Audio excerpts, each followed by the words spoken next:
بسم الله الرحمن الرحيم halkan waxaan qaadan doonaa conversation 8 wada sheekeysigii sideedaad conversation 8 wada sheekeysigii sideedaad what's waa maxay your father's name aabahaaga magaciisa what's waa maxay your father's name aabahaaga magaciisa kaas waa apostrophe okay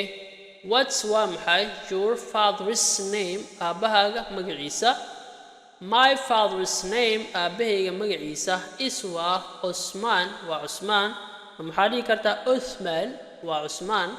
My father's name aabahayga magaciisa is waa Uthman waa Usman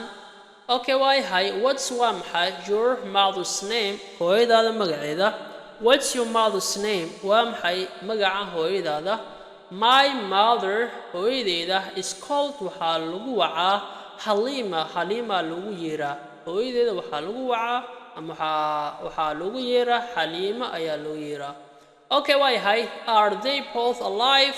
labadood ma nool yihiin Are they both alive labadooda ma nool yihiin Yes ha they are alive iyagu way nool yihiin Yes ha they are alive iyagu way nool yihiin Where does your father work aabahaaga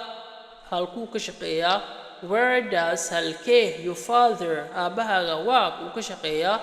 My father aabahayga is a businessman waa nin ganacsada ah My father aabahayga is waa a businessman waa nin ganacsada ah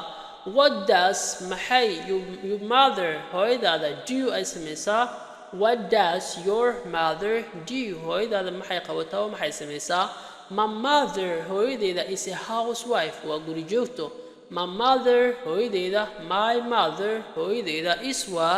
a housewife waa guri joogto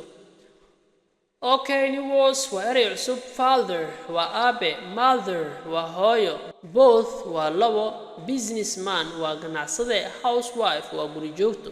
housewife waa guri joogto Thanks a lot